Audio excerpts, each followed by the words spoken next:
Salut ma gang de tout croche, le pot de classe. C'est quoi la différence entre ma graine et le vieux pâté mexicain que ça fait 3 mois que t'as oublié dans le frigidaire? Y'en a pas. Les deux ont le même goût. Aujourd'hui, là, je vais faire du chiolage. Là, j'ai pogné une cliente, là, qui a vraiment pas de classe. Elle arrive, elle s'accote sur le comptoir. Là, des gens qui arrivent en même temps. Il y a du monde qui attend en arrière. Se met à jaser au téléphone. Parle business au comptoir devant plein de gens. Là, je prends sa commande, je fais ses affaires tout de suite. Pendant ce temps-là, elle se met à jaser avec un client. Puis là, j'avais une question à lui demander. Puis là, j'avais l'impression de la déranger parce qu'elle était au téléphone en même temps de jaser avec un client. Puis là, à un moment donné, elle me donne sa carte de crédit pour payer. Puis elle me dit « Ok, ben merci » parce qu'elle jasait avec l'autre. Puis là, j'avais sa carte de crédit dans les mains. Elle avait pas payé. Puis j'étais comme « Ben là, tabarnak ». Puis en plus, elle était en train de parler de gestion. Ça, là, rentrer d'une place d'être client, puis jaser au téléphone, puis s'en coller ça du commis qui essaye juste de faire son travail, qui travaille quasiment au salaire minimum, ça n'a pas de classe. Là, aujourd'hui, là, j'ai le goût de vous parler de cannabis, parce que là, ça, c'était juste une parenthèse que je fais de même.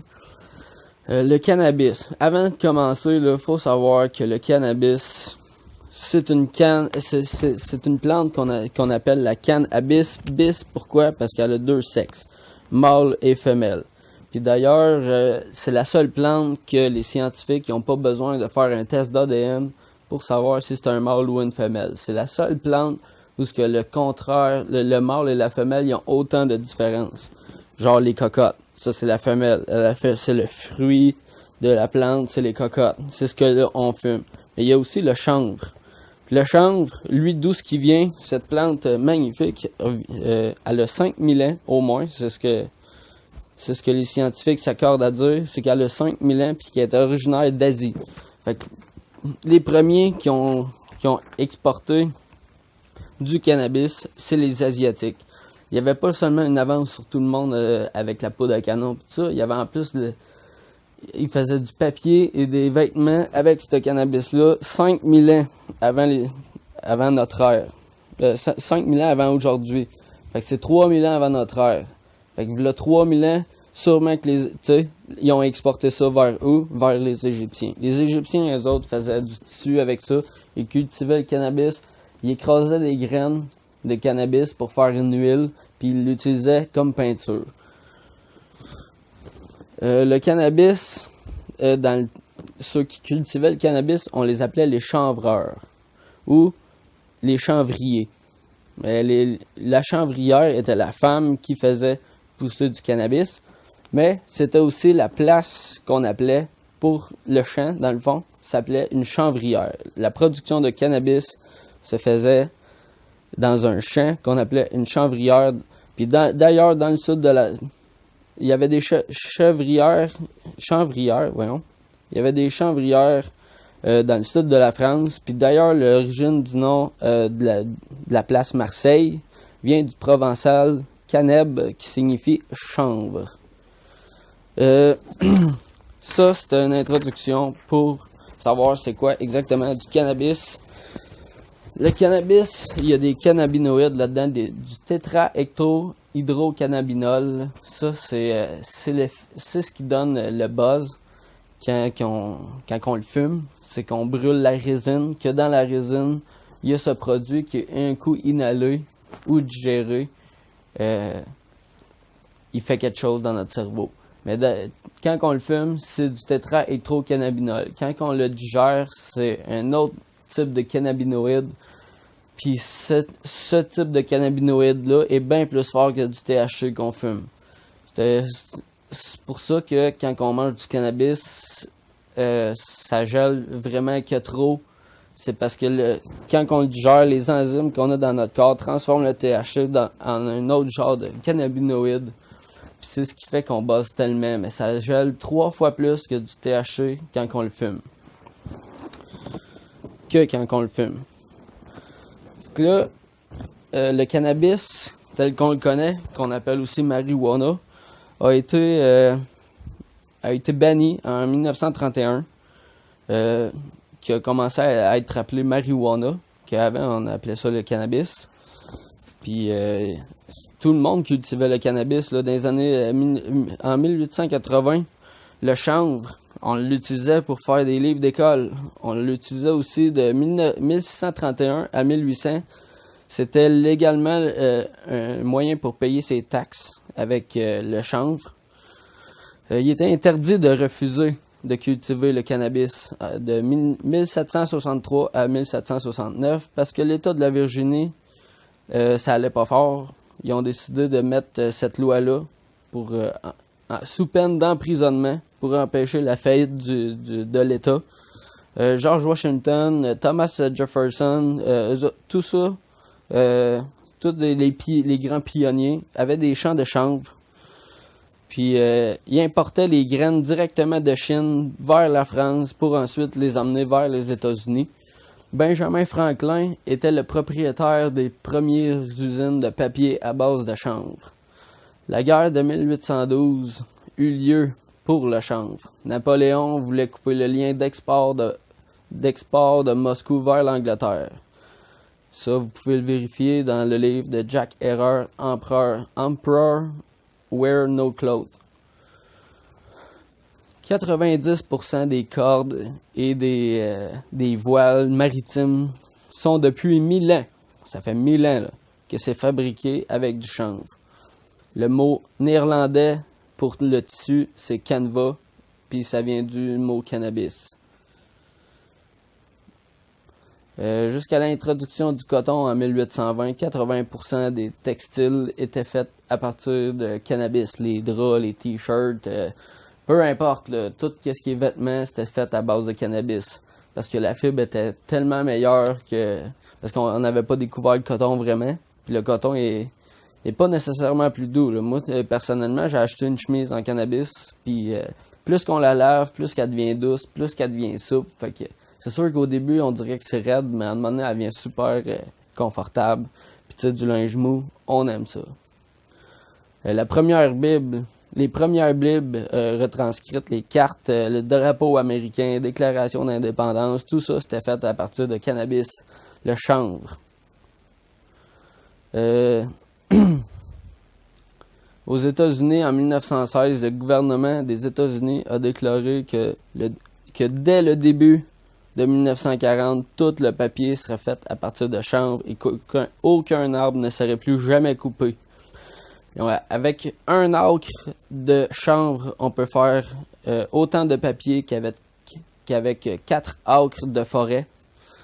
Puis un acre de cannabis, à la fin de la saison, c'est fini. Puis les racines et les branches sont tellement fines, brisent le sol. Fait qu'on n'a plus besoin de faire reposer le sol et de le travailler à la main pour revigorer la terre. Ça se fait tout seul. Puis en plus, ça repousse l'année d'après. Un arbre, ça prend une vie à pousser, puis ça prend un claquement de doigts, puis c'est à terre, puis ça prend encore une autre vie pour en avoir. Fait que du cannabis, ça serait la solution, puis en plus, ça fait du papier qui ne jaunit pas.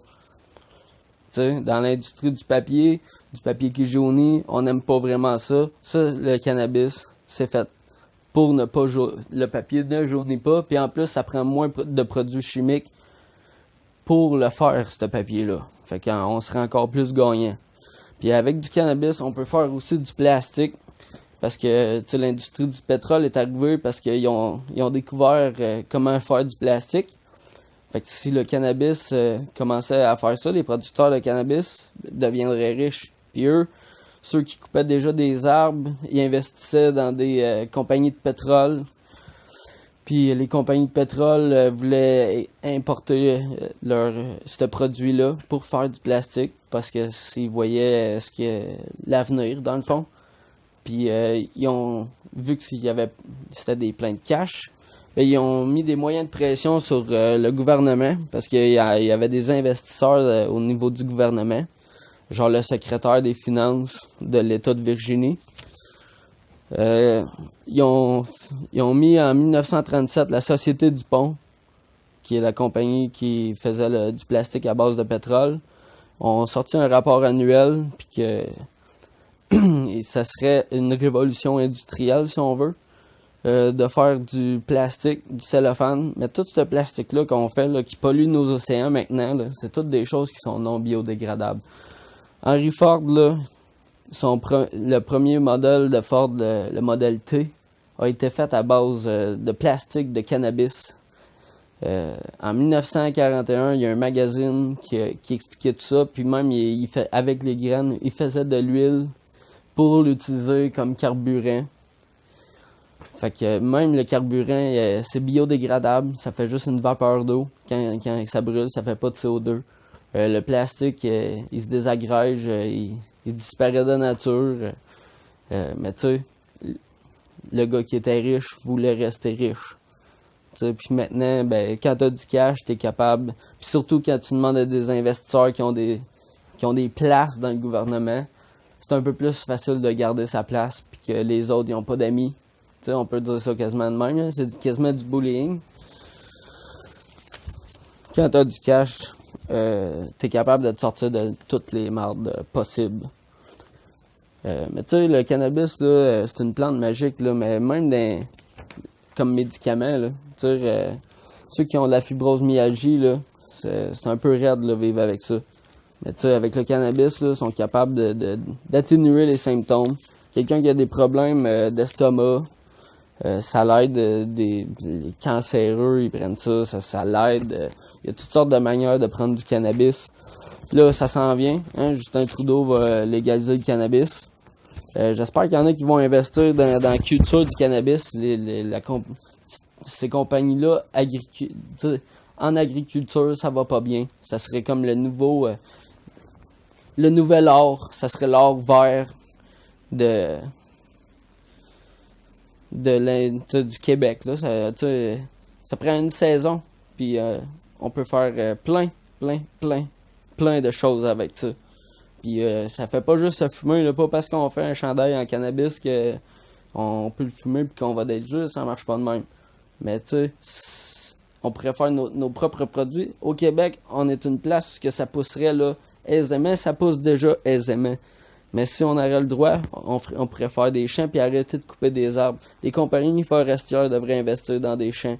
Vu qu'ils ont déjà coupé des arbres, brûler ce qui reste, partir des champs de cannabis. Là, l'industrie du papier va se tenir encore mieux. Parce que justement, ça détruira pas la nature, ça va même l'embellir. Tu sais, un champ de potes, là, c'est juste comme encore plus de poumons. Tu sais, puis t'enlèves pas des arbres. Tu sais, il y a des arbres, là, que ça a pris 150 ans à devenir grand de même. Coupe ça pour faire des... Tu sais, je comprends la construction, mais si en même temps on est capable de faire une fibre de plastique qui est 10 fois plus solide que du métal, ben ça serait encore plus facile dans la construction, puis ça coûterait encore moins cher, ça serait plus durable, c'est un excellent isolant, fait qu'on pourrait faire plein de choses avec ça. Tu sais, ça révolutionnerait l'industrie. Mais tu sais, dans le monde dans lequel on est, le pétrole, c'est pas mal ça, la base de l'économie. Tu sais, le pétrole, il y a une guerre là-bas, ben c'est quasiment officiel que nous autres, on va écoper du prix que ça a coûté. Hein? Fait que les riches veulent juste devenir riches. Faut penser à ça. Faudrait qu'on peut pas tout s'unir et aller manifester. Là. Ça serait impossible que tout le monde s'unisse. Il y en a trop des lâches, il y en a trop. Moi, je serais le premier à dire fuck off. C'est sûr que ça arrivera pas. Mais faudrait que des gens qui travaillent dans les industries, qui ont de l'argent déjà, investissent là-dedans. Parce que c'est ça, ça serait ça l'avenir pour que la planète devienne moins une saloperie. Fait que pensez à ça. Moi, je vais sûrement finir là-dessus. Je sais que ça avait quand même... tu sais, je peux pas dire que ça avait pas de classe parler de ça. Ça a de la classe. J'ai commencé avec de quoi de pas de classe. Maintenant, comme dirait Guy Cloutier en sortant de la chambre de Nathalie, bonne nuit, à demain.